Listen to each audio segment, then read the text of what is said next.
Let's pray. Let's all unite together and pray to God. Hallelujah, Jesus. Hallelujah, Lord. We are here in your presence in this place, Panginoon. And we are longing to hear your word, Father. To hear your word, Panginoon, in the midst of discomfort, Lord. In the midst of everything that is happening, Panginoon. Lord, give us this, allow us, Lord, to be able to listen, Panginoon, even if there's no aircon in this place, Panginoon. Even if we're not in our comforts, Lord. And I pray, God, na if you want to go back, Panginoon, ibalik, Panginoon, yung preemptive, do it. If you don't want to bring it back, Panginoon, it's okay. We can sit in your presence, Panginoon, and listen. Katulad ng ginawa ni Martha, Panginoon. And I pray, Lord, bigyan mo kami lahat ng puso. Puso na nagnanasa sa iyo, Panginoon, hindi sa comforts ng mundo na to. Puso na nagnanasa na marinig ang salita mo, Panginoon. Puso, Panginoon, na handa kaming hanapin, Panginoon, ang kabutihan mo sa buhay namin, Panginoon. And I pray, God, that as we speak forth your word, Lord, may bring new perspective. Buksan mo yung aming mga mata, buksan mo aming mga tenga, Panginoon, so that we can see ourselves, expose, Panginoon, lahat ng kasamaan ng puso namin. But at the same time, Panginoon, bring us back to the cross, Panginoon, where you are there standing, Panginoon, arms are wide open, Panginoon, in the midst of our sin and our flaws, Panginoon. And I pray, God, na patawarin niyo po, Panginoon, yung nagsasalita dito sa harap because you know my sins are many, Panginoon. And I don't deserve to be here, but because of your grace, Panginoon, I was able to and speak forth your word to your people, Lord. We bless you, we honor you in Jesus' name. Amen. Okay, so recap muna tayo, no? James chapter 1, chapter 2, chapter 3. So, James 1, pinag-usapan dito is yung about temptation, tsaka yung pagiging double-mindedness. So, anong issue? Pagsubok at tukso, na sumusubok sa pananampalataya. Ang ugat, bawat isa ay natutokso kapag siya'y naaakit at hinihila ng sarili niyang pagnanasa. So, yung sumunod na mga chapters, makikita natin na meron silang tahi-tahi. So, another thing, no, uulitin ko ulit for everyone, pag binabasa natin yung Bible, hindi mo pwedeng i-disregard yung mga previous chapters para buksan yung richness nung, kunwari, chapter 4. You need to go back to chapter 1, chapter 2, chapter 3 para malaman mo kung ano yung gusto niyang sabihin. So, dito pa lang makikita natin, no, that evil desires, distort perception, leading to sin, spiritual stability, double-minded person is torn between God and self-gratification. Doon pa lang, problema na yun. Problema na yung desire. Chapter 2, it's about favoritism and then faith. Ngayon, pag binasa natin yun, okay, kids, yung mga nag-cellphone dyan, nakikita ko yung mga ulo nyo, okay? So, favoritism, akala natin, it has nothing to do with desire. It actually has a lot to do with desire sa puso natin. Evil desire. So, naghahangad ng katanyagan, kapangyarihan, kaginhawaan, nagtutulak ng pagkiling at pag-abandona sa mga mahirap. It's because of our desire for power and control. That's why we are doing favoritism. Bakit? Kapag favorite mo isa, nakukuha mo yung loob niya para madali mo siya makontrol. Diba? Kaya nga, sinabi ng isang theologian, alam niyo ba kung ano ang pinaka madaling pwedeng gawin ng isang tao para kontrolin yung isang... Alam niyo ba kung bakit gusto ng mga tao na maging mabuting tao? Para mas madali mong manipula yung mga tao na biginawan mo ng mabuti. O, di ba? Kapag nagawan mo sila ng mabuti, madali na silang i-manipulate. Madali ka na ma-gain ng power kasi itong mga tao na to, nakuha mo na yung loob. Okay? So, the Bible is also giving us a direction na even yung good works natin, ay bahid yun ng kasalanan. Okay? When self-interest drives our faith, it becomes hollow. True faith is other-centered and not self-serving. Right? For example, isa lang yung electric pan natin. Dito lang nakatapat. And the other side is sacrificing for the other side. Okay? James 3, destructive speech and false wisdom. It's still connected to chapter 1. Laging gano'n ang basa natin. Guys? Ang issue ay dila ay nagdudulot ng kaguluhan ay ang karunungan ay kabahiran. Kung saan may inggit at makasaring angarin, naroon ng kaguluhan. Verse 16 ng chapter 3. Heart problem is still, even in chapter 3, it's still a heart problem dahil merong inggit at saka makasariling hangarin. Like for example, ito na lang, huwag na tayong lumayo. At this very moment, mainit. Marami tayong iniisip. Ako, nasa isip ko, kung gusto mong kunin yung electric pan sa bahay namin, tsaka sa akin eh. Makasariling pang ano yun, makasariling hangarin yun. And in discomfort, ito lagi, diba? Hindi naman nakikita yung tunay na kulay natin kapag komportable ang buhay. Nakikita yung tunay na tayo if there are conflicts, discomfort, at iba-ibang bagay na hindi maganda nangyayari sa buhay natin. Okay? Kaya dinidiscuss din ni James sa previous chapter na trials and temptation is actually a fire para makita kung tunay ka bang ginto o hindi. Okay? So evil desire fuels envy, pride, which spills out through speech. Tongues become a fire when the heart is inflamed by self-centered motives. Napansin nyo, mula chapter 1, mula hanggang chapter 3, iisa lang yung problema. Self-centeredness. Nakatingin ka palagi sa sarili mo. Maganda ba ako? Okay ba ako? O kanina, nasa isip ko ganito. May bagong biniling deodorant si AJ. This is the first day to test it if it's good or not. Diba? Okay pa naman. So, I think we're good. Sorry. Next. James 1 to 12. So, ito yung pag-uusapan natin. So, isa-isahin natin yung James 1 to 12. Okay? What is it about? Background muna. Okay? Mabilis lang to. So, ang nangyayari dito, James is writing to Jewish believers na nagkaroon ng nagpulasan sila, na-scatter silang lahat. So, sinulatan niyo yung mga church members na yun na nagpulasan. Kailan nangyari yun? Nangyari yun after patayin ni Stephen. So, di ba after patayin ni Stephen? After no, nagpulasan yung mga Jewish Christians. So, ang nangyari dyan, so these believers were living in various regions like Judea, Samaria, Phoenicia, Cyprus, and Antioch. They were part of the early church. James' letter reveals that their communities were facing serious spiritual relational breakdown. So, ang context, kanina sinasabi ko sa inyo, hindi mo makikita yung tunay na pagkatao ng isang tao not unless magkaroon ng discomfort, magkaroon ng problema, magkaroon ng conflict. So, ang nangyari sa church na sinusulatan ni James is that nagkaroon ng conflict, nagkaroon ng strife, nagkaroon ng away-away, kaya nagkalabasan ng tunay na laman ng puso. So, it's the same thing with us. Like, for example, in friendships. Diba? Kapag hindi mo pa nire-reveal yung tunay na ikaw, it's okay. Pero pag nakita nila yung tunay na ikaw, oops, wait lang. Masyado kang toxic, diba? Yung word na toxic, lagi na lang nating naririnig. Ayun nga, yun eh. That's the essence of friendship.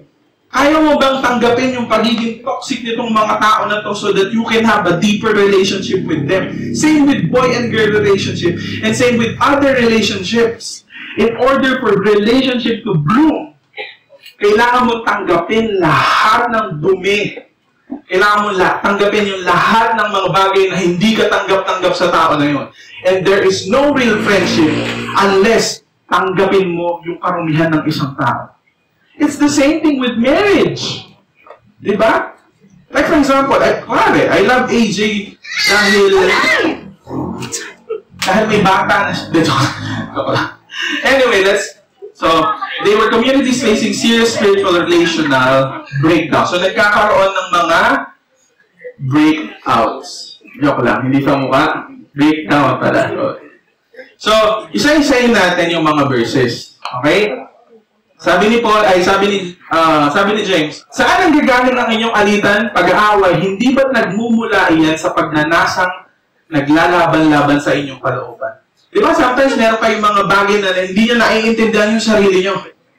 Hindi mo alam kung ano yung nararamdaman mo, hindi mo alam kung ano yung gusto mo. Doon ang gagaling yun. Sabi niya, meron kayong ninanasang, ngunit hindi nyo makamtan, kaya pumapatay kayo. Wait, James, you are talking to the church and then you telling them, pumapatay kayo? Ibig sabihin yung church member pumatay. And it can be literal or not literal, but I think based on early church history, merong point na nagkaroon ng issue na may pinatay. Pero syempre, kasi it's because may mga believers na galing sa ganong buhay before. Hindi naman agad-agad na mamamatay tao ka, pumasok ka ng church, kaya mo na agad talikuran ng 180. So magkaiba tayo ng istorya sa buhay. But here, makikita nyo na worst thing that you can do kapag sobrang inflamed na yung puso mo ng galit, you can actually kill. Anyone can do that. So, di ba, ano sinasabi ni Jesus? Lahat ng kasamaan ng tao sa nanggagaling sa puso, hindi sa katabi mo. Kasi we blame others kung ano yung nararamdaman natin. But it's our own desire. Hindi yan kasalanan ng iba. It's your own desire and your own decision to do something that is evil. So, mapapansin lamang iyon. May mga bagay na gusto-gusto ninyo, ngunit hindi nyo maangkin, kaya kayo nagkapagalit-galit at naglalaman-laman. Isn't it true? Right? How do we determine this? Sabi dito, babalikan ko yung chapter 1. Sabi niya, when one is tempted, no one should say, God is tempting me, for God cannot be tempted by evil, nor does He tempt anyone. Hindi tinatempt ng Diyos ang anyone. But each person is tempted when they are dragged away by their own evil desire. Sarili yun. Hindi yun dahil sa ibang tao. They can influence it, but it's your decision pa rin kung gagawin mo yung masama or hindi. Then after desire has conceived, it gives birth to sin, and sin, when full grown, gives birth to death. Don't be deceived, my brothers and sisters. Don't be deceived. Ibig sabihin, yung desire na yun ay galing saan? Kasinungalingan. Okay? Ano lagi ko sinasabi sa inyo? Lahat ng kasalanan natin ay laging galing sa isang kasinungalingan na pinaniwalaan natin. Bakit? Ang kalaban natin is the father of lies. Okay? So, para nagkakaroon ng in other words, lahat ng kasalanan natin ay bunga ng ating masamang kagustuhan na makuha ang isang bagay dahil sa ipinangako nitong kasiyahan.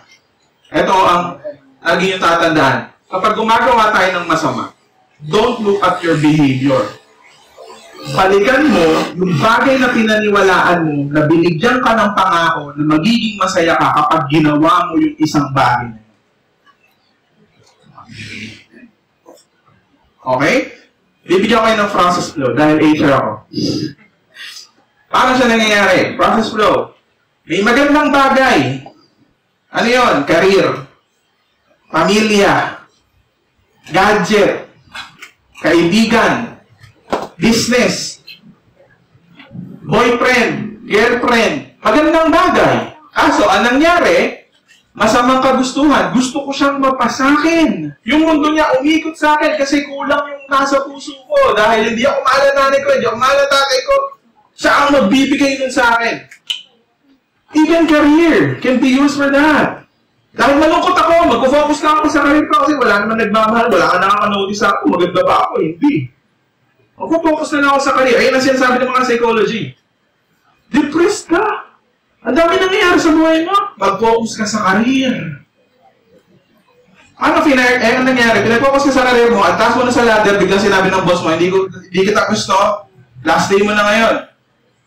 Ay, goodbye. Kahit yung pinaghirapan mo for so many years is taken away from you in just a snap of a finger dahil sa sinabi ng boss mo. Hindi ka pwedeng mag-rely sa bagay ng mundo na to. Masama ang kagustuhan. Nagkaroon ka ng gusto. Gusto ko yung gadget. Gagawin ko yung lahat para doon. Handa kang gawin ang lahat. Bakit?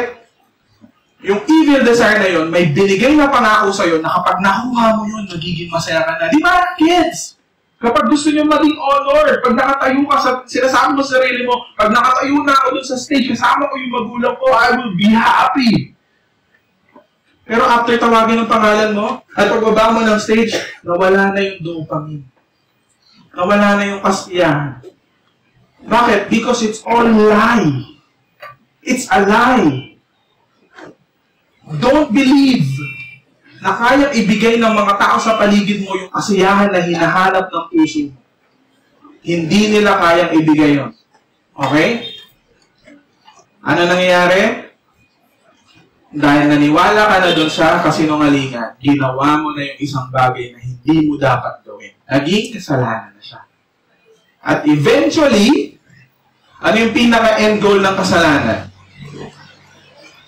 Ang end goal ng kasalanan ay maging mag-isa ka at sabihin mo sa sarili mo na ako lang mag-isa, walang nagmamahal sa akin, walang nakakaintindi sa akin, walang nakakaalam kung ano nangyayari sa akin, walang may pake. Mag-isa lang ako. Ina-isolate. Ang goal palagi ng kasalanan is i-isolate ka.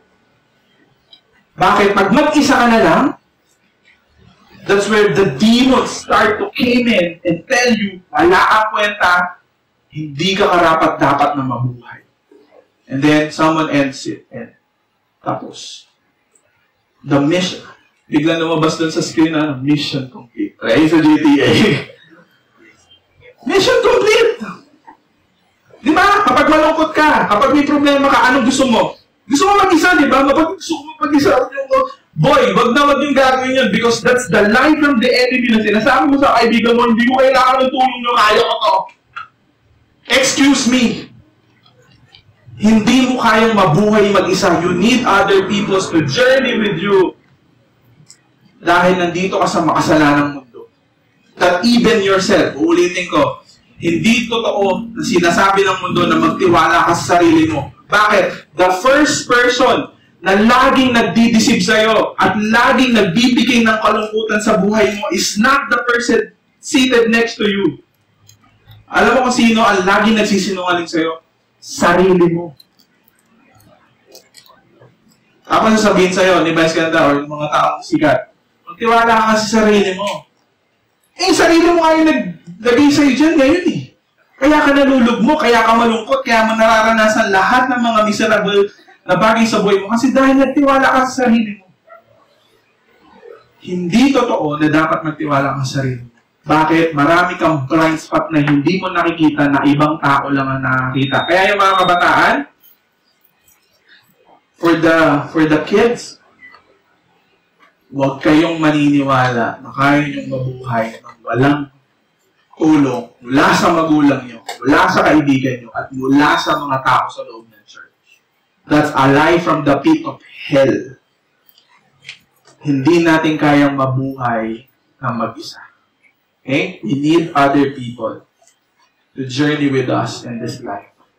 Quarreling and fighting. Anong good thing doon? Di ba ito yung unang issue? Bakit may quarrel but may fighting? Number one, ano yung good thing doon? Healthy disagreement, assertiveness. Kaso ano yung naging evil desire? Gusto mong makuha yung gusto mo at magtagumpay. Gusto mong manalo. Di ba pag may away, gusto mong manalo. Kailangan mong ipaglaban ang gusto mo kahit magulo na. Ano nangyayari? Away, division, relational damage. Anong consequence? Nawawala ang peace, unity sa body ni Christ. Coveting. Aspiration, kagustuhan. Gusto mong yumaman, gusto mong makuha itong mga bagay na ito. That's a good thing. Pero gusto mo kung anong meron ng iba. Gusto mo yung pamilya na meron sila, kompleto sila. Gusto ko gaging kompleto rin yung pamilya namin. Ganda ng phone niya, gusto ko rin maging ganun yung phone ko. Ang laki ng baon niya, gusto ko rin ganun yung baon ko. Kaya nagnakaw kasi. Anong sinasabi na, anong pangako sa'yo? Pag nakuha mo yon, saka magiging satisfied. Makasatisfied ka. Pag nakuha ko yung buhay na meron siya, pag naging buhay ko yung buhay niya, siguro magiging satisfied na ako ngayon. That's a lie. Ano nangyayari? Inggit, comparison, bitterness. Wala namang ginagawa ng tao sa'yo, pero galit ka sa kanya. Basta pag nakikita mo siya, naiirita ka. Basta pag nakikita mo siya, wala naman siya ginawa sa'yo, pero pag nakikita mo, naiirita ka.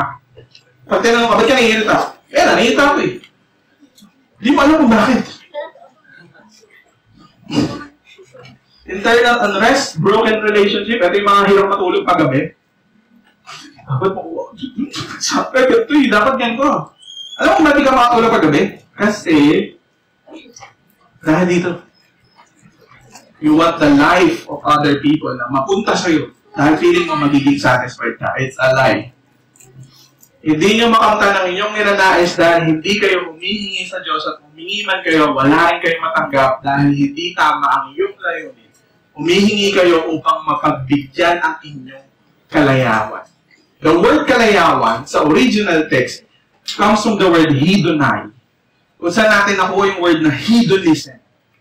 Anong sinasabi ng hedonism? I-satisfy mo yung sarili mo na mga bagay na ibinibigay sa'yo ng mundo. Money, power, comfort, career, isatisfy mo para i-please yung sarili mo. Bakit? Ikaw yung bida. Tignan nyo, pag nagkikwento tayo, sino bida? Ikaw! Di ba? Bida ka, parang si Jollibee. Hindi lang ako si Jollibee. Tayong lahat si Jollibee. Bida tayo. Laging tayo ang bida. Laging bida ang saya. Ano yung lagi? Ito yung mga bagay na sinasabi mo sa sarili mo kapag entitled ka. Okay? So, tignan natin kung sino yung mga entitled dito. Tignan natin kung pasok pa tayong lahat. Okay, number 1, I deserve this. Just because either mabuti kang tao, sumusunod ka sa magulang, or naging masipag ako. Nag-aral ako, sinunod ko yung kilay ko, kaya I deserve this. Yung ano yun? Takoyaki. Simple as takoyaki. Sinasabi sa sarili mo, I deserve this. Oh, yeah. Sige, simula na yan ang path mo, papunta dun sa pagiging entitled mo. Ano pa? Rose, don't apply to me. Sige, tama sa'yo yan, kaya hindi tama sa akin yan. Pumatay, tama sa'yo. Ay, mali sa'yo pumatay, sa akin hindi. That's what I want. Di ba may mga ganun tao? Uy, hindi tama magsinungaling. Ano sabi niya? Sa'yo. Sa akin, hindi. Ay, wow. Sana all. No. Dapat alam ng mga tao ang gusto ko at ibigay nila ito sa akin. Dapat alam mo yan. Di ba, mga girls? Sa boyfriend nyo o sa mga kaibigan nyo? Ano sasabihin? Dapat alam mo. Ano yun? Hindi ko rin alam. Di ba? Di na kayo magkaintindihan. Hindi mo din alam kung ano yun. O, di ba? Natatawa kayo kasi, oo. Isang taon lang. Hindi ko rin alam kung ano. Gusto nila. Hindi na ako dapat maghintay. Wow. Di ba? Ang ginagawa ng mundo ngayon, dahil nakikita mo, 22 years old. Meron na akong kotse, meron na akong bahay. Ikaw, utang. 300K. Ang laki. Ano gusto mo? Easy money. Ay, mag-BBA ako, magaganit ako. Ang daming trabaho. O, nung nakuha mo na yung 300K, fatal ka na. Nakaswero ka na. Eh bakit? Di ka natulog eh. Nagtrabaho ka eh. Bakit? Minamadali mo yung isang bagay na hindi naman kailangan madaliin. Why do you need a lot of money? Minsan tinatanong ko yung sarili ko, kailangan ko ba talaga ma-promote? Kailangan ko ba talaga na mas mataas na pay grade? And then sasabihin ko sa sarili ko, hindi. Bakit? Kumakain ako ng umaga, kumakain ako tanghali, kumakain ako ng merienda ni Lawrence. Kumakain ako sa gabi. May midnight snack pa. I mean, di ba, isang malaking kalokohan. The world is telling us you need more. At actually, hindi totoo. You actually need less to be happy.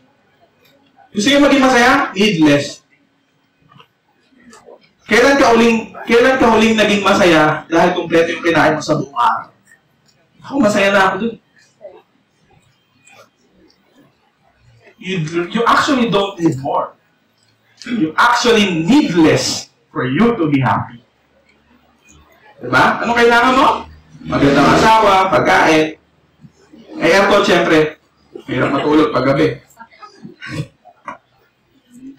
I'm better than most people.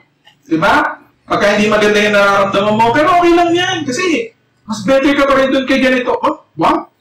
Kaya ka naging better dahil kinumpara mo yung sarili mo dun sa hindi mas better sa'yo. Tapos pinagmamayabang mo. No! Don't compare yourself to other people so that you can feel good about yourself. Diba ganun yung nagiging relief natin madalas? Compare mo yung sarili mo sa iba para magkaroon ka ng relief sa sarili. Okay pa pala ako. Diba? Nang sabihin mo, okay pa ako kasi di ba ako mukhang basurero eh. Kaya, pinagmamayabang mo sa sarili mo yun. If you don't get what I want, it's unfair. Mga kabataan, di ba, yung mga spoiled brat, it's unfair. Di ko nakuha yung ano. Bakit siya may ganito? Bakit siya may ganito? Bakit siya ganito na? Dati siyang may tricycle, nakabike na ngayon. Nag-scatter eh, no? So, ang unfair. Gusto ko yung bike. Hindi yung tricycle. Ako laging tama. Sino dito gusto laging mali? Sa mga babae, ano sinasabi nyo? Dapat ako yung tama. Saan nyo nakuha yun? Saan nyo nakuha yun? Kasi yan. Mali. Diba? Saan nyo nakuha yun? Na dapat kayo lagi ang tama. Alam nyo kung saan nyo nakuha yun? Sa demonyo. Ulitin ko. Hindi totoo. Saan nyo nakuha yun? Sa demonyo. Legit. O sige, babaan natin. Nakuha mo yun sa sarili mo. Kung hindi ako center ng attention, may mali. Okay? Diba? Kapag pumasok ka sa school, aligo ka, nag-makeup ka, nagpagubit ka, wala nakapansin sa'yo. Ano sabi mo? May mali. Anong mali? Kailangan ba makita nila na bagong gupit ka? Hindi naman, di ba? Kapag ka may bago kang gadget, kailangan makita ng mga colleagues mo. Uy, wow. Pag di nila napansin, may mali. Umuwi na ako, hindi man lang nila napansin yung sapatos ko. Iniilis ko yan. Hindi po may mali. Kapag ka hindi ka napansin at hindi ka ang sentro ng mundo, wala pong mali. Bakit? Wala kasi talagang silang pake. Alam nyo, hindi ba masaya yung buhay na inisip mo sa sarili mo na wala pa talaga silang pake? Why do I even care na mapansin ako ng mga tao? This is rampant to the girls. Bakit? Kasi yung tignan mo yung mga lalaki dito. Sabi ni yan. Sabi namin, yan sino yung mga amoy mabango? Wala kami sa listahan. Kasi kung ano yung makakuha namin sa drawer, yun na yun. Ano yung nahabot mong sapatos? Ano yung nakuha mong brief? Sa girls, hindi. Monday, ito. Tuesday, Wednesday. Kami hindi. Di nga nag-toothbrush, pumunta ng church. Bakit? Huwag nyo kanyang treat, di ba? Pag boys. Pero pag girls, hindi pwede. Bakit? Kasi meron tayong instinct na gano'n na kailangan mapansin ako. Kahit hindi mo sabihin sa sarili mo yun, nasa likod ng utak mo yun. Kapag pinuri ka ng tao, it lifts you up. Hindi ko kailangan humingi ng tawa. So dapat, hindi ako, siya. Lagi ko tanong kay AJ, sino mali? Ayaw niya sagutin. Ayaw niya sagutin. Kasi alam niya kung sino eh. Pero sasabihin niya pa rin, ikaw. Then I tell her, mama. Sabihin ko, kanino galing yan? Joke lang. Hindi ko sasabi. Hindi po, ito yan, pag may conflict, sino mali? Kayong dalawa. Para tapos na. Why are we entitled? Number 1? Okay. Anong ginagawa natin pag entitled tayo? Lord, ibigay mo to. Nag-church ako eh. Lord, mabuti akong tao. Ibigay mo to sa akin. Dapat maganda yung buhay namin ngayon. At kaya maraming pupunta na church. After ilang weeks, ano sabihin nila? Ba't ganun? Pumunta ako ng church, di na maayos yung buhay ko ngayon. Lalong gumulo. Nagkaaway-away yung pamilya ko. Nagkakagulo-gulo yung pamilya namin. Ano sabihin mo? Lord, dapat, di ba, okay na kami ngayon? Kasi nag-church ako eh. Sumusunod ako sa'yo. Ako pa nga yung nagpapatugtog. Ako pa yung kumakanta. Ako pa yung nagbibilis sa harapan. Bakit hindi maayos yung buhay namin? That's entitlement. Kaya marami ang mga tao sa loob ng church na hindi tumatagal kasi they have this kind of thinking na dapat maganda yung buhay ko kasi nag-church ako. No! Lahat ng mga leaders ng church natin from the New Testament are all killed. Ano sinabi ng Bible? Si Jesus na lang. Ano sabi ng Bible? Ano description ni Jesus sa Bible? May malaki ba siyang mansyon? Hindi. Ano sabi ng Bible? The Son of Man doesn't even have a thing to lay his head on. Alam mo yung kahit unan, wala si Jesus noon. Bakit mo sasabihin ngayon sa sarili mo na dapat ganito yung deserve mo? Yung Diyos natin, even unan, wala siya. We believe that good behavior earns divine reward as if God's operate on a merit system. Bakit? Saan natin nakuha itong idea na to? Sa mundo. Sa school. Di ba, pag mataas grade mo, you deserve this honor, title, Comfort. Diba? Di ba may mga privilege na gano'n kapag ka first honor ka? Ano pa? Ano sinasabi mo sa sarili mo? I've served faithfully, so I deserve blessing. I think kung ito yung nasa isip ko the whole time, wala na akong ngayon dito. Hindi na tayo magkikita ulit. Ano pa yung iniisip natin? We think we are morally superior or more deserving than others. Di ba, meron tayong ganitong notion. I've suffered, ganito, yung pamilya namin, hindi kami mayaman. We've suffered a lot when we're still kids. And talagang kinayod ng magulang ko kung nasan kami ngayon. Pero hindi ko pwedeng sabihin sa mga tao na naghirap kami noon. Kaya dapat lang na magkaroon kami ng magandang buhay ngayon. That's a lie. Hindi ibig sabihin na naghirap kayo ngayon, ay deserve nyo na magkaroon ng mas magandang buhay kaysa dati. Where do we get that idea? Sa mundo. Bakit? Kasi maraming storya, nagtati silang nag-suffer na dapat nagumanda yung buhay. Kasi ano sinasabi mo? Dapat ganun din kami. Not necessarily, pero possible na gumanda yung buhay mo, pero hindi ibig sabihin na ayun ang magiging totoo sa'yo in the coming future. Bakit? Moses na lang eh. Siya yung ginamit ng Diyos para itanggalin yung Israelita sa Egypt. Pero, ano nangyari kay Moses? Siya pa yung dinala ng Diyos para sa promised land? Hindi. Nakita niya lang yung promised land from afar, pero hindi siya yung nakapunta doon sa promised land. Bakit? Ngayon ang tanong ni Moses, sa tingin niya ba, sasabihin ni Moses kay Lord, bakit? Ako yung naghirap eh. Ako yung nag-alis sa mga Israelita from Egypt, tapos pagdating dito, hindi ako yung mapupunta ng promised land. Gagamit ka ng ibang tao para mapunta yung mga Israelita sa punta ng promised land. Sino yun? Si Joshua. And it's the same thing with us. Hindi, alam mo yun, sometimes our stories, ginagamit ng Diyos yun para sa susunod na mga tao para after our generation. Eto, hindi mo kailangan maging successful. An ordinary life, a simple life, is already enough. Enough. I fast, I fight, I'm not like other sinners, so God should bless me. That's a lie. You treat God like a caustic vending machine. Diba? Alam niyo yung vending machine? Dati meron eh, ngayon wala ni. Yung naguhulog ka ng barya. Tapos may lalabas na coke. Meron pa rin. At sa Japan, hindi lang nakikita.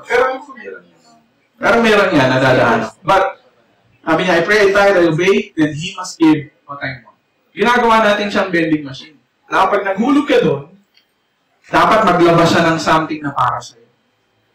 Hindi si Lord yun. Vending machine yun, hindi si Lord. Magkaiba sila. We are deeply insecure. Bakit tayo entitled? Kasi insecure tayo. Aminin natin sa sarili natin na insecure tayo. That every time na nakakita tayo ng mga tao na mas better yung buhay kaysa sa atin, we feel insecure. And that's real. Hanggang mamatay tayo, mararanasan natin. I'm not saying you're not normal. It's normal. Seeking others' blessing, we may think, why them? Not me. Bakit sila? Ako hindi. Bakit sila ganito? Bakit kami hindi? Nung bata ako, ganun eh. Bakit sila ganito? Ngayon hindi. Hanggang ngayon, na nasa corporate job ako. Iniisip ko pa rin, bakit sila ganun? Ako hindi. Batang-bata pa to, nakakasimula lang nito, pero magka-same level kami. Mas mataas pa yung salary sa akin. Bakit siya ganun? Ako hindi. Do you know how? Naisip niyo ba kung gano'ng kahirap yung ganung buhay? Araw-araw mo iniisip yun. Kaya hirap tayo matulog eh. There's no peace. Because meron tayong gusto na hindi makuha ng puso natin. Okay, we forget that the only thing that we deserve as sinners is hell. Nothing more, nothing less. Mamaya I'll unpack it. The great deception is this. We revere blessing more than the blesser, exalting comfort and fulfillment above the one who offers them freely. Okay, fun fact. Lahat ng bagay na ginugusto ng puso mo are actually free. Lahat ng hinahangad ng puso natin are actually free. Mamaya papakita ko. Mga ngalunya. Mga ngalunya is actually, as sinasabi ni James dyan, is mga adulterers. Alam niyo kung bakit? Anong sinasabi ni James? You are cheating to God. Bakit? Yung moment na tinanggap mo si Jesucristo bilang Lord and Savior mo, kinasal na kayo eh. Anong nangyari? Mas minamahal mo yung gifts more than the blesser. So, ang ginagawa mo, you're cheating on Him. Dahil mas minamahal mo yung bagay kaysa dun sa tao. So, hindi ba ninyo alam na kapag nakipagkaibigan kayo sa libutan ay kinaaway naman ninyo ang Diyos? Sino mang nagdanais na maging kaibigan ng sanlibutan ay magiging kaaway ng Diyos. You're rebelling against God. Okay, let me be clear. Ang sinabi ng Bible, the moment na tinanggap mo si Jesucristo bilang iyong Lord and Savior, you are no longer an enemy of God. Okay, hindi ka nakaaway. Pero the moment na mas minahal mo yung mundo kaysa sa Diyos, ang sinasabi niya, bumabalik ka dun sa bagay na hindi naman ikaw. It's no longer you. Bakit ka babalik dun sa bagay na hindi naman na ikaw? Ang sinasabi ni James, go back to who you really are. Hindi ka kaaway ng Diyos. Friendship with the world. Sabi ng isang sabi niya, friendship with the world is not mere enjoyment of recreation, but alignment in its rebellious values, selfish ambition, envy, pride, and pleasure-seeking, placing the believer in active opposition to God and making him an enemy, not just a passive bystander. Diba? Kapag sinasabi natin sa mga tao na, you need more, dapat hindi ka mag-settle sa kung ano yung meron ka ngayon. Ang tanong ko, what's wrong with settling? What's wrong with settling? Do you really need to be productive all of the time? Even Diyos nga nagpapahingi. Diba? On the seventh day, ano sinabi ng Bible? He rested. Tapos sasabihin mo, you need to be productive all the time? No. Ano? Gusto ko yung sinabi ng San Theologian. Love is actually unproductive. Diba? Kaya sometimes, it's hard for us to love other people because feeling natin, I'm not being productive. Which is actually the essence of love. Diba? Yung titigan mo lang yung partner mo, 5 minuto, unproductive yun. Pero, pag-ibig yun. Yung makinig ka, nang wala kang sinasabi, nang wala kang bang iniisip, that's love. Pero unproductive yun, tingin ng mundo. But it's not unproductive to God. Yung makinig ka sa problema ng ibang tao na nasa paligid mo, that's unproductive. Sabi ng mundo yun. Pero, sabi ng Bible, that's love. One of the greatest thing na pwede natin gawin sa ibang tao is actually to sit down and listen. Hindi magbigay ng advice. Diba? Sino dito? Ayaw yung kausapin natin na bibigay ng advice. Parang lahat na lang ng pagkakataon may yung advice. Kaya, minsan, kapag nakikinig tayo, tanongin natin, do you need an advice? If not, and then I'll just listen. If kailangan mo, tell me. I have something to say. Pero not all the time. I need to say something.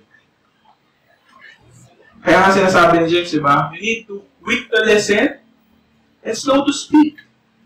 Not just when you're angry, it's also kapag nakikinig ka sa ibang tao. Diba nakikinig ka, bigla kang umikab. Joke lang din, nakita ko lang kasi umikab ka. Kanya imagine, nagkikwento ako, biglang umikab yung kinikwento ako. Nagkihigigil ka na eh, di ba? Nama! Tapos diba, nagkwento ka, hindi nakatingin sa mata. Ano yung ginagawa? Nagsasabi. Gagawin sa akin si AJ. Hindi ako nakikita.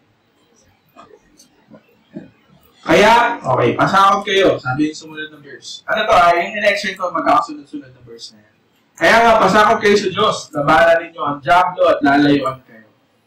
Lumapit kayo sa Diyos at lalapit siya sa inyo. In other words, ang sinasabi ng James, tanggalin mo yung tiwala mo sa sarili mo. At sa mga bagay na ginawa mo, ituon ang buong attention sa ginawa ni Jesus para siya. Battling the enemy, don't ever try. Ano sinabi ng Bible? Itong kalaban natin is the most powerful, evil person in this world. Tapos nalalabanan mo ng ang daladala mo, sarili mo lang. Yung achievements mo. Ina-knockdown ka niya in a split second. Kaya ang sinasabi ng Bible, di ba? Put the whole armor of God so that you can stand firm.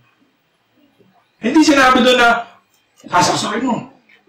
Gagayin mo. Hindi sinabi ng Bible. Ano sinabi ng Bible? Put on the helmet of salvation, the breastplate of righteousness, the belt of truth, the boot of peace, and the sword of the Spirit.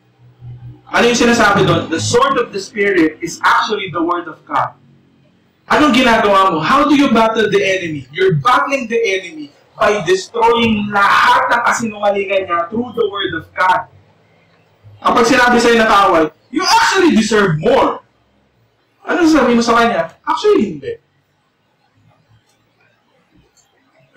Feeling ko hindi mo nakukuha yung buhay na deserve mo ngayon. That's from the enemy. Sa tingin mo, ayun ang deserve mo? Hindi yan ang deserve mo. Ano sinabi niya doon sa Garden of Eden? Ano sabi niya kay Batada? Sabi niya, di ba? Sabi niya. Hanggang ngayon, ayun yung sinasabi niya eh. Isa pa rin yung tactic niya. Oh, nakita niyo? Hindi niya sinabi na pwede kayo kumain sa lahat ng puno dito. Ang binigyan niya ng emphasis ganito. O, di ba? Ayaw kayong pakainin dito. Ibig sabihin, yung Diyos nyo na yan, ayaw ibigay kung ano yung deserve nyo. And it's the lie na hanggang ngayon, sinasabi niya sa tao, nakita niyo yung Diyos na to? Kung tunay na mapagmahal yan, bakit ang daming suffering sa mundo na to? Ang daming atheists dahil naniwala doon sa kasinungalingan na yun. Nakita nyo? Akala ko ba mapagmahal yung Diyos nyo na yan? Ba't hanggang ngayon yung buhay nyo hindi pa rin okay? Di ba dapat may bahay ka na ngayon dahil 22 years old ka na? Dahil lahat ng 22 years old may bahay na. Bahay na aso.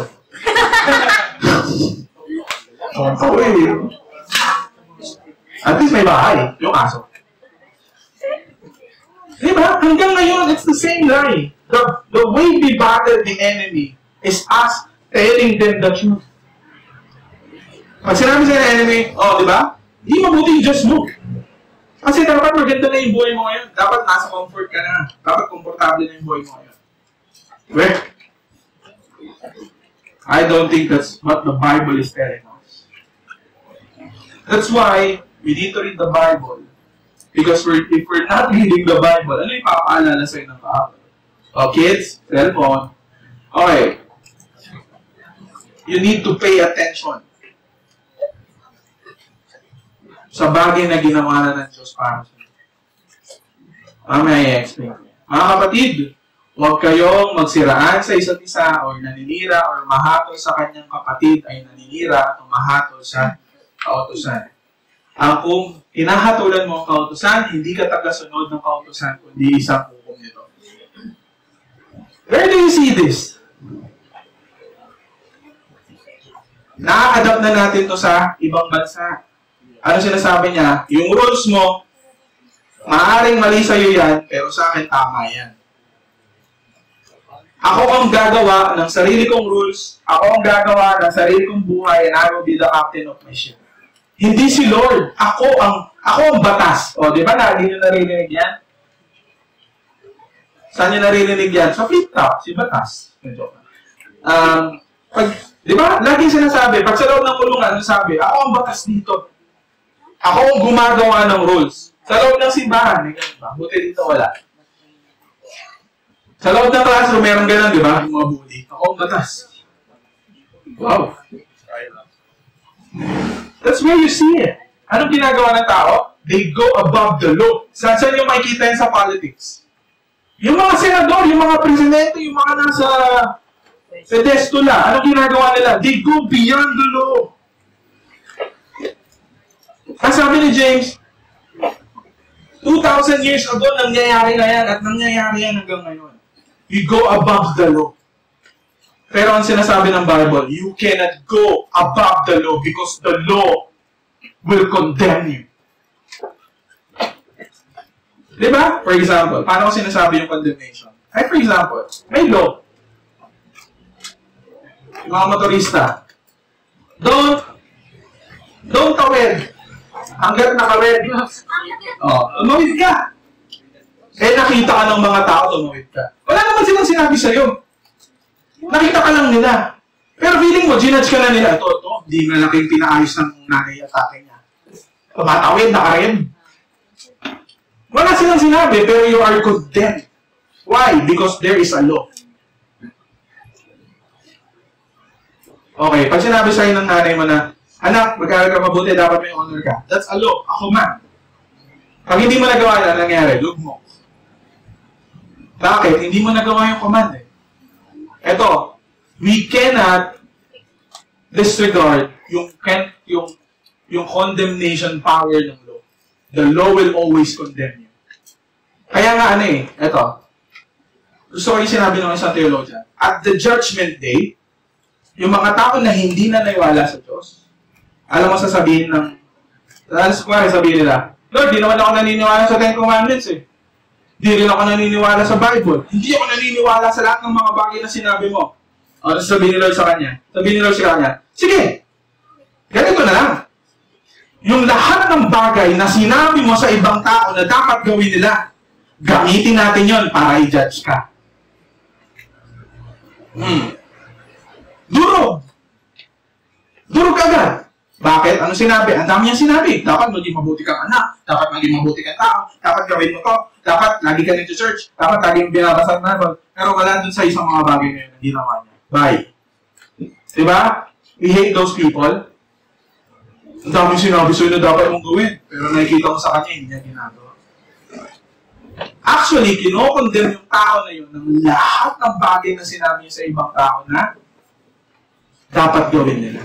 Alam mo, yung mga bagay na sinabi mo, like for example, yung mga preachers. Yung mga preachers. Kapag meron tayong mga bagay, ganito na. Si AJ. Si AJ. Asawa ko kasi. Pag meron akong bagay, pare, ito may bagay akong sinabi. Nasa pulpito. Tapos may ginawa ko something. Akala ko ba sabi mo? Hindi naman ganun eh. Sabi mo ganito. Alam niyo ba, na meron din kayong mga tao sa paligid nyo na gano'n? Sabi mo, ganito. Ibig sabihin, yung bagay na sinabi mo becomes a condemnation for you kapag hindi mo sila ginawa. Kahit hindi ka maniwala sa Bible, hindi ka maniwala sa Ten Commandments, yung mga bagay na sinabi mo na sa ibang tao na dapat nilang gawin, babalikan ka. Kaya yung mga atheist, yung mga agnostic na hindi naniniwala sa Diyos, pagdating ng judgment day, sabihin nila, di ako naniniwala sa Diyos, di ako naniniwala sa Bible, di ako naniniwala sa mga Ten Commandments yan. O sige, yung lahat ng bagay na sinabi mo sa ibang tao ay nang gagamitin kong way para i-judge ka. And they cannot stand on the judgment day because all of the things na sinabi nila sa ibang tao na dapat nilang gawin will condemn them.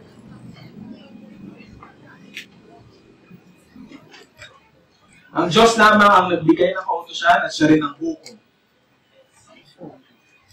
Anong ginawa ng Diyos? Siya ang nagbigay ng kautusan, pero ang ginawa niya through the person and work of Jesus Christ. Ano sabi niya? I have come not to abolish the law and the prophets, but I have come to fulfill them.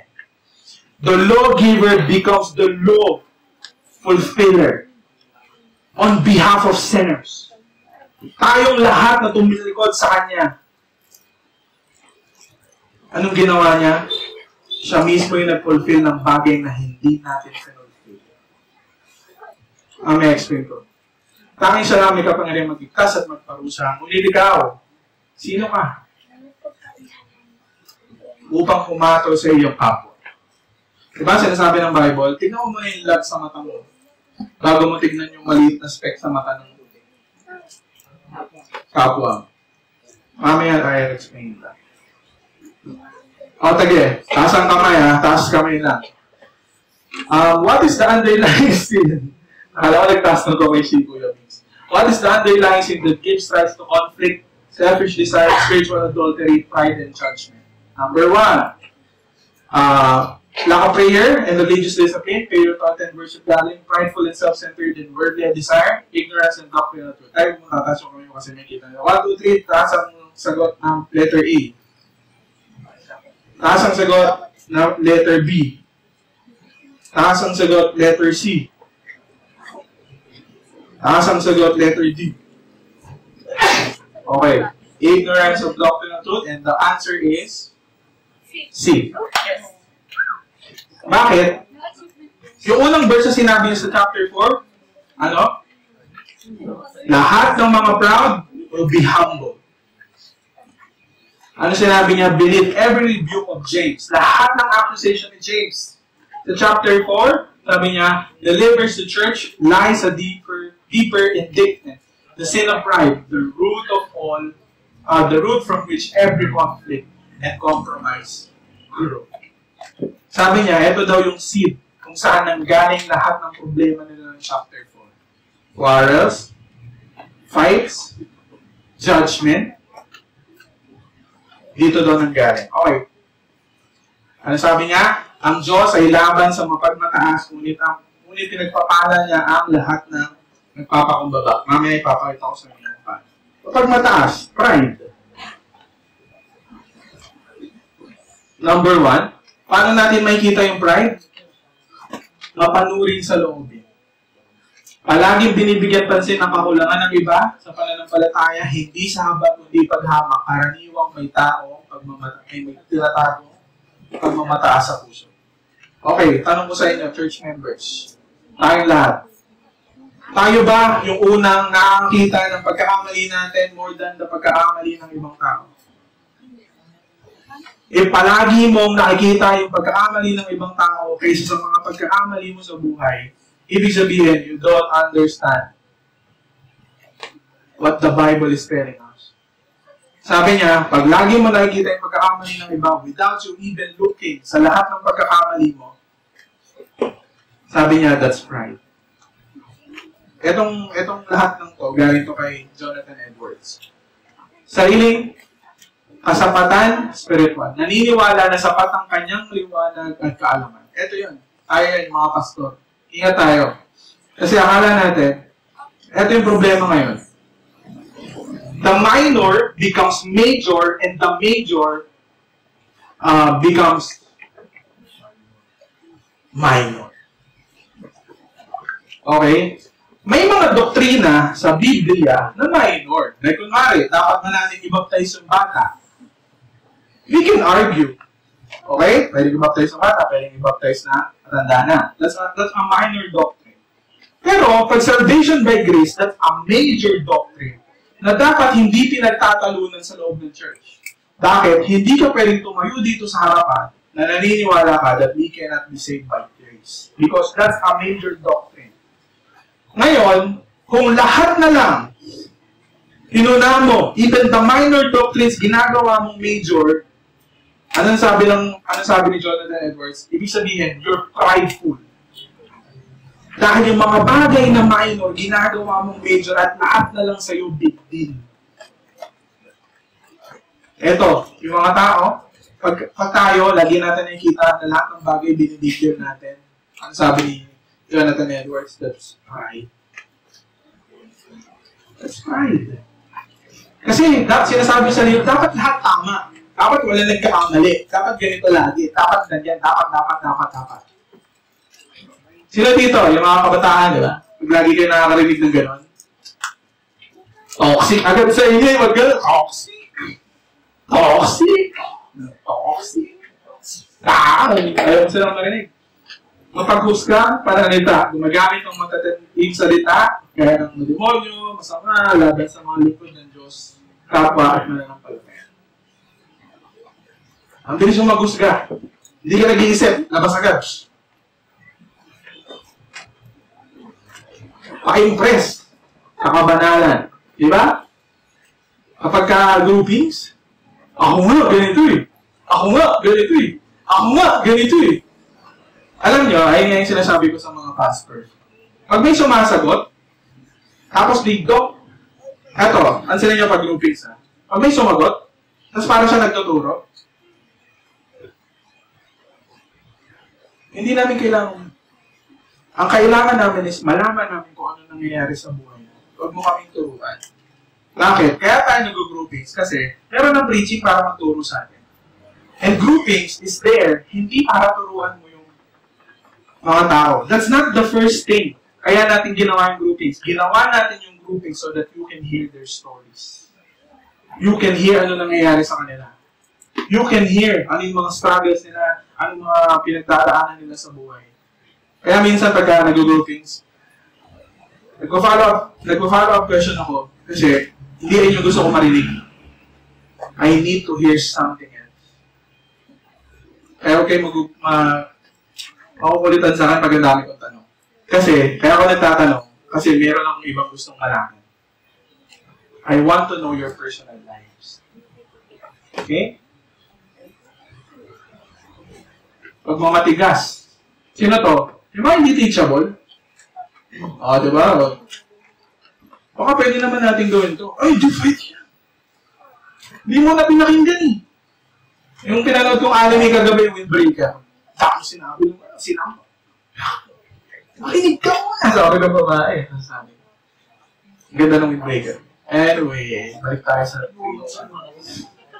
So, anong nangyari is, ayun nga we need to quick to listen bago tayo magsalita. Laging nakatuon sa kasalanan ng iba. Pag lagi tayo nakatuon sa kasalanan ng iba, that's spiritual pride. So because you are lukewarm or hot, sige, ito yung gusto ko. Either hot or cold, I am about to spit you out. Pag binasa natin ito sa Bible, ang unang pumapasok sa isip natin, ito yung mga Christian na tamad, ito yung mga walang ginagawa. Actually, hindi. Kaya nyo, because you are lukewarm, neither hot nor cold, I am about to spit you out of my mouth.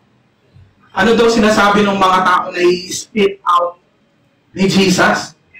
Sa end times, ito sabi niya, I am rich, I have acquired wealth, and do not need a thing.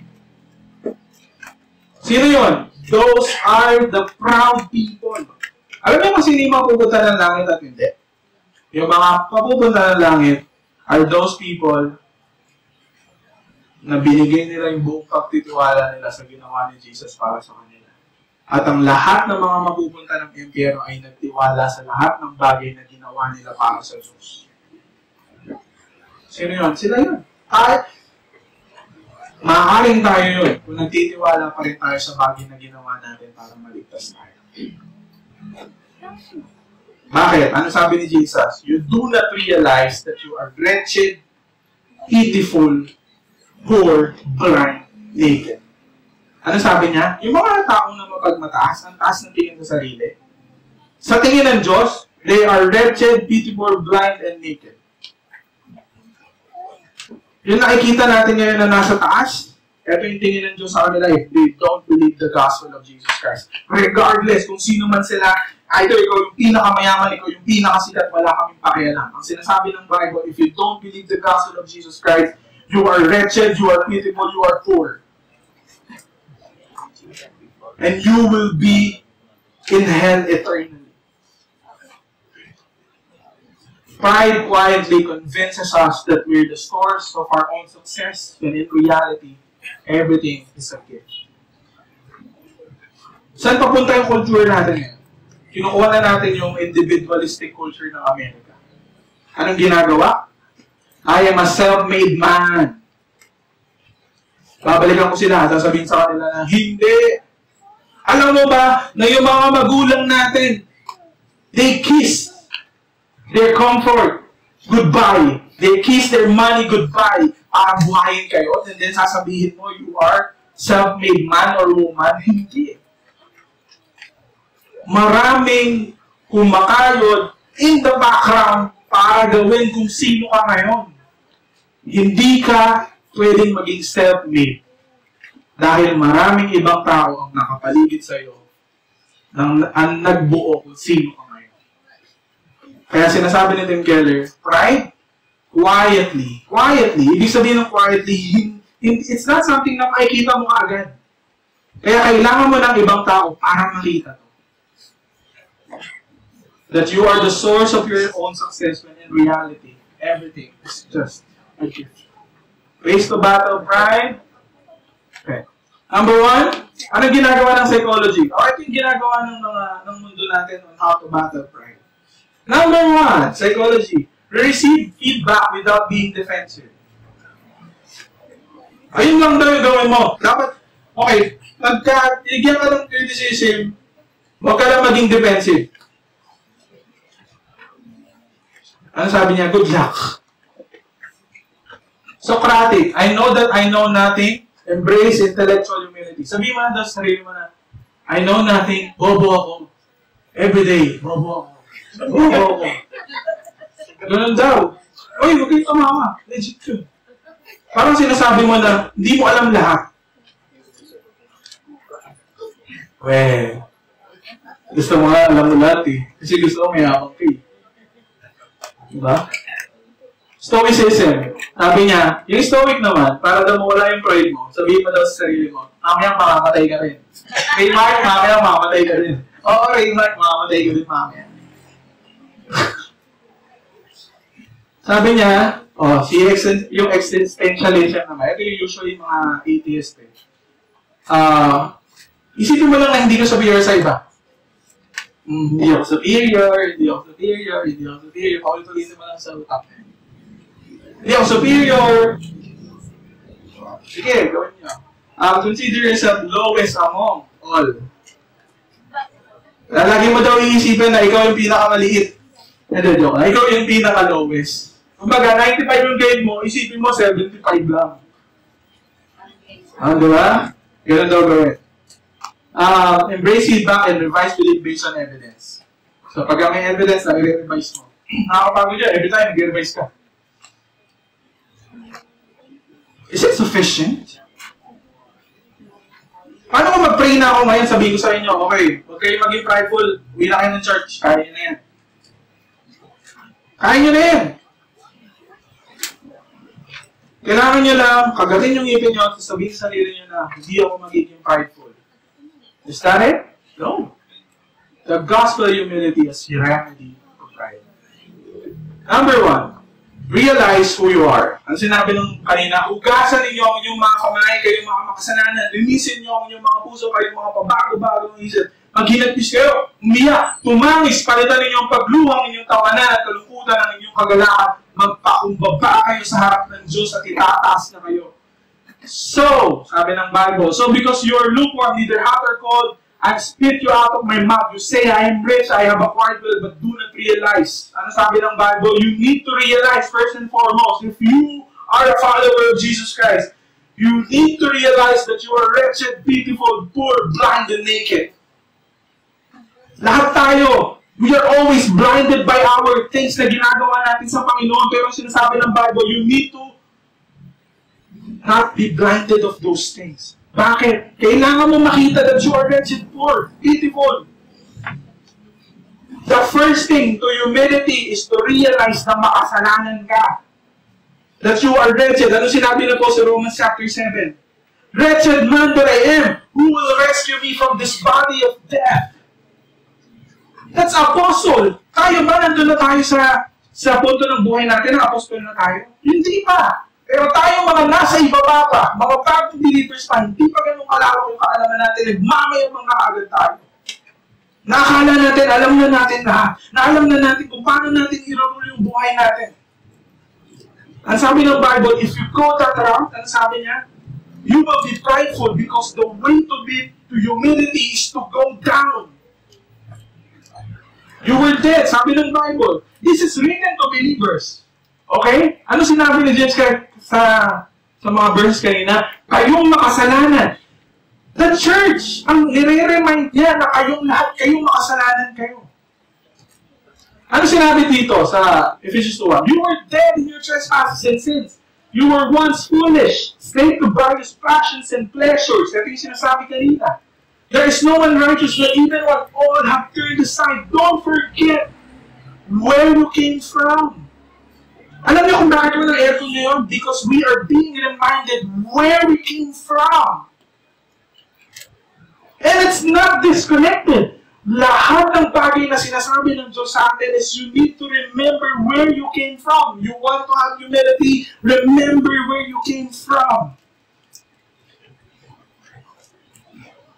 Here's the trustworthy saying. This is Paul. Bago siya mamatay, that deserve full acceptance. Christ Jesus came into the world to save sinners. Naniniwala si Paul na makasalanan siya, pero hindi lang siya basta makasalanan. Ano sabi niya? I am the worst. He built a lot of churches. Ang dami niyang nasave na mga tao dahil sa preaching niya ng gospel. Ang dami niyang nagawa para sa Panginoon. Pero nung sabi niya, I am the worst sinner that I know. Tayo, hindi pa tayo apostol. Do you believe in the heart of your hearts that you are a sinner, that you are a real sinner? Pumasok ako ng church na hindi ako naniniwala na makasalanan ako na kailangan ko ng Diyos. Tayong lahat, pumapasok tayo sa loob ng church na hindi tayo naniniwala na makasalanan tayo. At sa amin ng Bible, you want humility. You need to feel that you are a sinner in need of a Savior. Because if you don't see that you are a sinner, pride will start to destroy you. This is not psychology. Psychology will not remind you to remind yourself that you are a sinner. Even philosophy. Even other worldview will not tell you that you are a sinner. Ano sasabihin na? You're a cutie pie, you're my baby, I love you. Pero the Bible tells us, if you want humility, realize every single day of your life that you are a sinner. Not just a sinner in your mouth, but a sinner that you feel it in your heart, na everyday nakikita mo yung pangangailangan mo sa Diyos. Ito na lang. Bakit hindi natin binabasa yung Bible natin everyday? It's because of pride. Bakit? Ano sinasabi mo sa sarili mo? Hindi ko kailangan ng Diyos. Hindi ko kailangan magbasa ng Bible. Hindi ko kailangan mag-aral ng salita ng Diyos para maging wise ako. Bakit? Hindi ka naniniwala na makasalanan ka. Na kaya mong i-rule yung sarili mong buhay. Pero Apostle Paul, ano sabi niya? I'm the worst sinner that I know. Ano sinasabi niya? Dito, lahat ng tao dito, siya yung pinakamakasalanan. Do you want humility? Sabi ng Bible, that's the first step. Ano sabi ni Jesus? Blessed are the poor in spirit.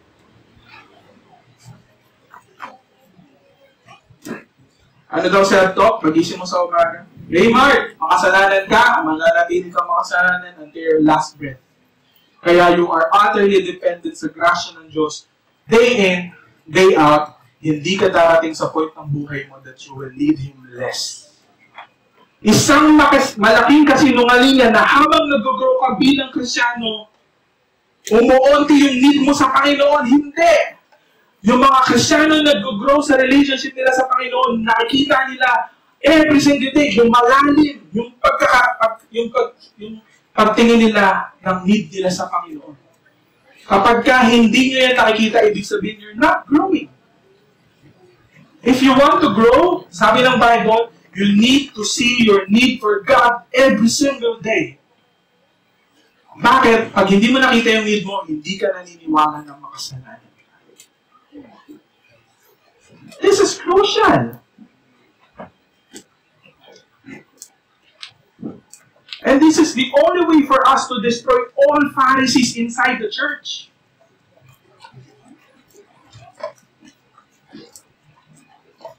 When we realize that we are sinners saved by grace, we become more willing to admit our flaws and weaknesses without being defensive, dismissive, or afraid of judgment. Alam niyo kung sino yung mga hindi judgmental? Sila yung mga tao na alam nila sa sarili nila. Nararamdaman nila sa puso nila. Hindi lang sinasabi. Alam nila sa sarili nila na makasalanan sila. Are you that person? Pray to God. Maghinagpis tayo. Hugasan natin yung kamay natin. Lumapit tayo sa Panginoon. Yung mga Puritans, kilala sila dito. Sinasabi nila, Lord, ipakita mo sa akin, i-expose mo sa akin kung gaano ko makasalanan. Para mawala lahat ng pride ko sa sarili ko. Kaya yung mga tao na mabilis mag-admit ng flaws nila, they know in their heart of hearts that they are in need of a Savior dahil makasalanan sila. Number 2, remember the things we deserve. Ano daw deserve natin? Tayo mga entitled na tao. Ano sabi ng Bible na deserve natin? Number 1, we deserve the spiritual death. Sabi niya, dapat tayong lahat mamatay. Number 2, God's wrath and judgment. Okay, ano daw deserve natin? Judgment in hell. Alienation in God and enemies. We are enemies of God. Enmity. We are in enmity with God. Pag tinanong ka, ano deserve mo? I deserve hell.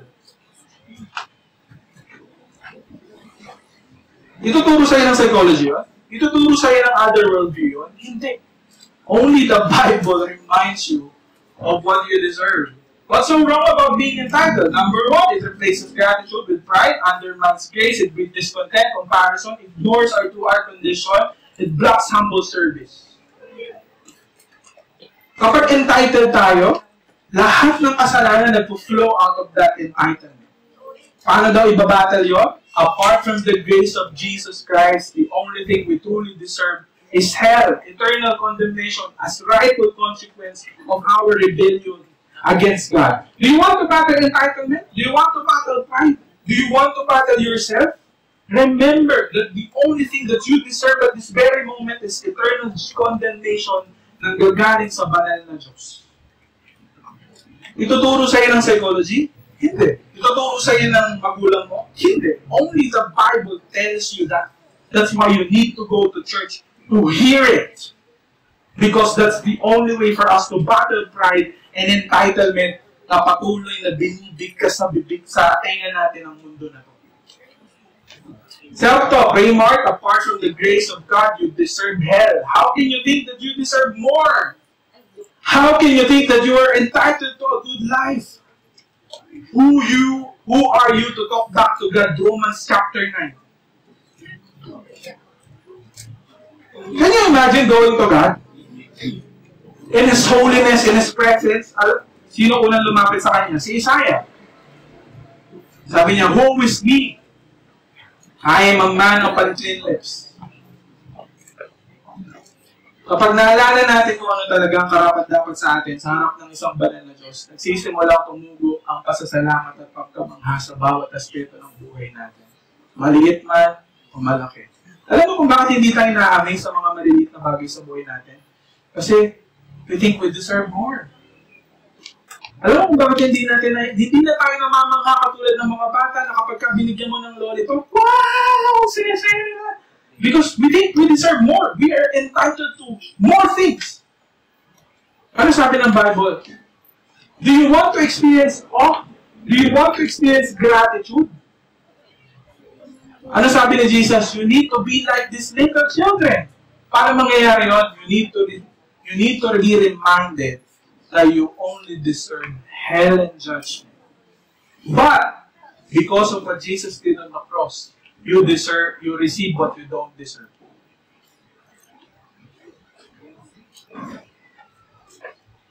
I-try nyo. I-remind nyo yung sarili nyo. And then, once again, makita nyo na, grabe, pag-isip ko pala sa umaga, it's a blessing from the Lord. I'm not entitled na magising bukas. I'm not deserved na magising bukas. Tandaan nyo yan. We are not deserving na magising tayo bukas. Pero but by the grace of God, nangyayari mga bagay na hindi natin deserve. Na marami tayong mga bagay sa buhay natin that we don't even ask God for it, pero He gave it anyway because of His grace. All of life is a gift. Every good and perfect gift, chapter 1, is from above, coming down from the Father of heaven, heavenly lights, who does not change the shifting shadows. He chose to give us birth through the word of truth, through the gospel, that we might be kind of the first fruit of all He created. You need to remember na lahat ng bagay na meron tayo ngayon is just a gift from God. Do you want to battle entitlement? Do you want to battle pride? Remember that everything is just a gift from the grace of God. Eto, hindi ko alam kung napansin nyo ito ng chapter 1. Pero sinabi dito, sa NLT kasi tayo iba yung translation. Pero sa ESV, ang ganda ng pagkakatranslate. Let the lowly brother boast in his exaltation, and the rich in his humiliation. Nakita niyo yun? Pataas, pababa. Because like a flower of the grass, he will pass away. What do you mean by exaltation? When you are poor, when you are a sinner, when you are not entitled to anything, what do James tells us that we need to boast of our exaltation? What are the gifts? Ano yung nag-exalt sa atin when we remember that we deserve help and we are sinners? Ano yung magpapa-lift sa atin pabalik sa Panginoon? Sabi niya, 1 Corinthians chapter 1. First gift, you are a new creation. Number 2, there is now no condemnation. Your sin and the law can no longer condemn you. If you feel condemnation from Satan, that's a lie from the pit of hell. Bakit? All believers na nanampalataya kay Jesus should not experience condemnation because the Bible tells us that there is now no condemnation for those who are in Christ Jesus. God made Him who had no sin to be sin for us so that in Him we might become the righteousness of God. Gusto mong tawagin ka matuwid sa harap ng Diyos? Ang sabi ng Bible, you believe in the cross of our Lord Jesus Christ, and you will be counted righteous. Hindi yun dahil mabuti tayong tao. Ano lagi sinasabi ni Pastor Rodel? Yung righteousness natin, hindi yun galing sa good works. Yung righteousness natin, galing yun sa Savior natin na nag-fulfill ng law para sa atin. God raised us up and seated us with Him in the heavenly realm. That's exaltation. You are a sinner, you deserve hell. Pero nung naalala mo yung truth ng gospel of Jesus Christ, you are lifted up. When you were dead in your sin, God made you alive. Ano sabi ng Bible? We are dead.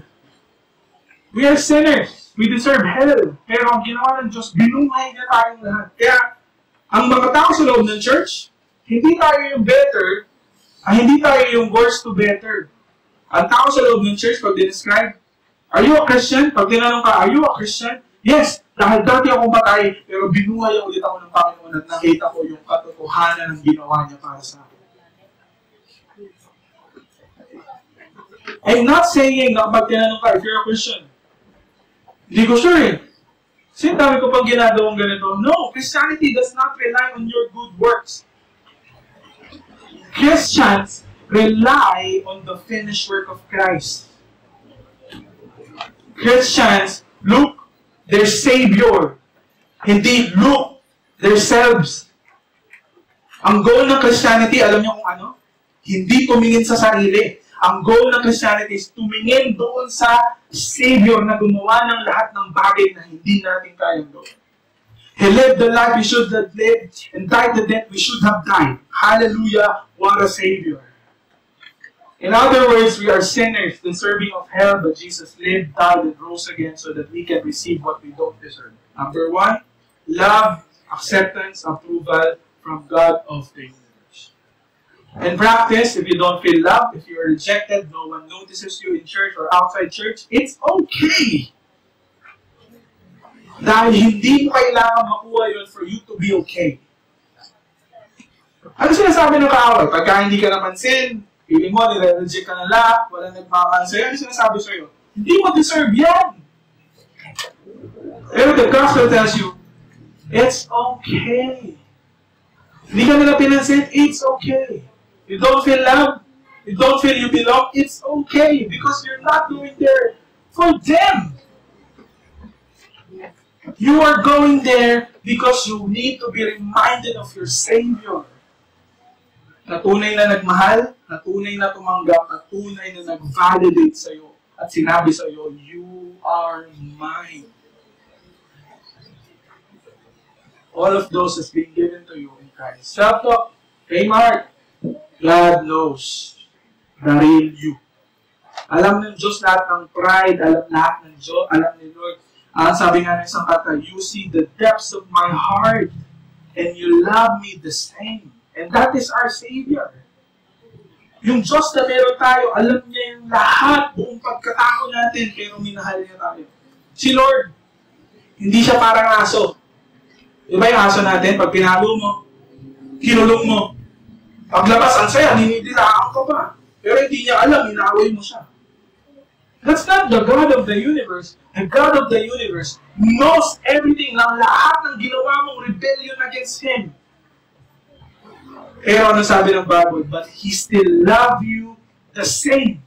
Hindi nagbago yung pag-ibig niya sa'yo. And it's not something na makuha mo sa loob ng church. Don't rely on the church members. Bakit? Dahil may mga times sa buhay nila na hindi nila kayang ibigay yun. Pero you go back to your Savior and remind yourself, Lord, Ikaw yung tunay na nagmahal sa akin. Ikaw yung tunay na yumakap sa akin sa marumihan ko.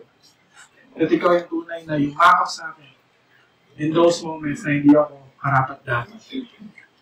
Kapag na-realize natin na buong buhay ay regalo lang, ano nangyayari daw? Nag-iiba ang tingin natin kay Lord. Hindi siya nagbibigay dahil sa galing or bait natin, kundi dahil sa kalooban, kasiyahan, at passion. I tell you now, God likes you. You are a sinner. You deserve hell. But because of the cross of Jesus Christ, dinemonstrate ng Diyos sa atin na He likes us and He still loves us the same. Not because we're good. Hindi tayo deserve natin. Pero binigay ngayon in the midst of our undeserving state. Ito, lagi kong pinapaalala sa sarili. The gospel is this. We are more sinful and flawed in ourselves than we ever dare believe. Yet at the same time, we are more loved and accepted in Jesus Christ than we ever dare hope. Ano sinabi ni James? Let the poor boast in their exaltation, and let the rich boast in their humiliation. If you think mayaman ka na, magaling ka na, remind yourself that you deserve hell and judgment and you are a sinner. Kapag ka naman feeling mo, you're lonely, walang nagmamahal sa'yo, walang tumatanggap sa'yo, nag-iisa ka lang sa mundo, remind yourself na you are loved more than you ever dared hope. More than you can imagine. Nakita niyo yun? That's the gospel humility. Pag mayabang ka, ipaalala mo na makasalanan ka. Kapag ka na-overwhelm ka ng kasalanan, ipaalala mo yung ginawa ni Jesus para sa iyo na pinatawad niya yung lahat ng kasalanan mo at tinanggap ka niya bilang anak niya, hindi dahil mabait ka kundi sa grasya. Nakita niyo yun? It's either you go up or you go down. And that's what the gospel does. It brings humility, or it's either pag mayabang ka, it will bring you down. Kapag ka nasa ibaba ka naman, it will lift you up. And we need to be reminded of that. Kapag nasa ibaba ka, remind yourself of His love. Kapag nasa itaas ka, remind yourself that you are in need of a Savior.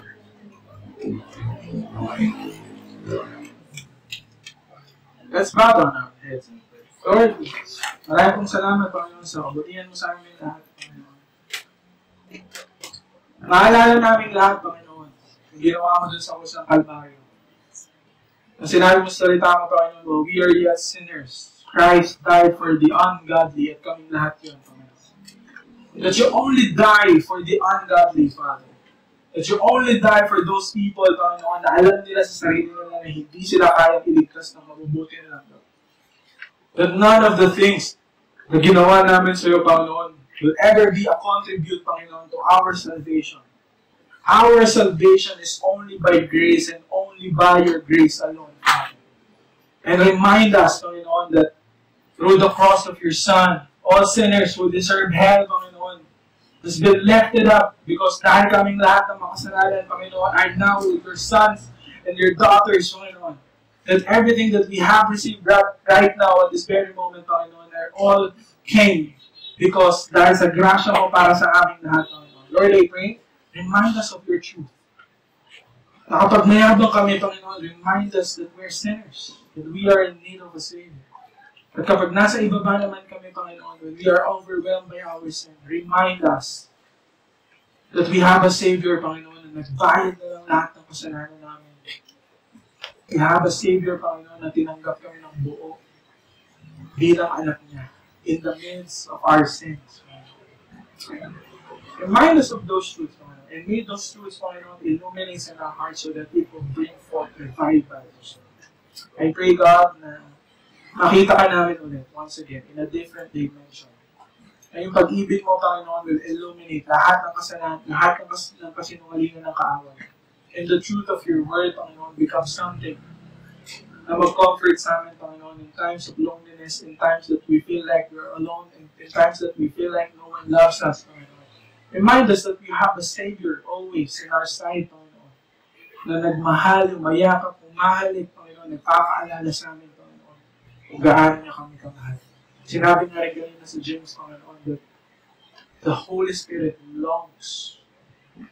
That His longing, Panginoon, is for us to come back to His presence, Panginoon, so that we can receive your love, your grace, and your mercy.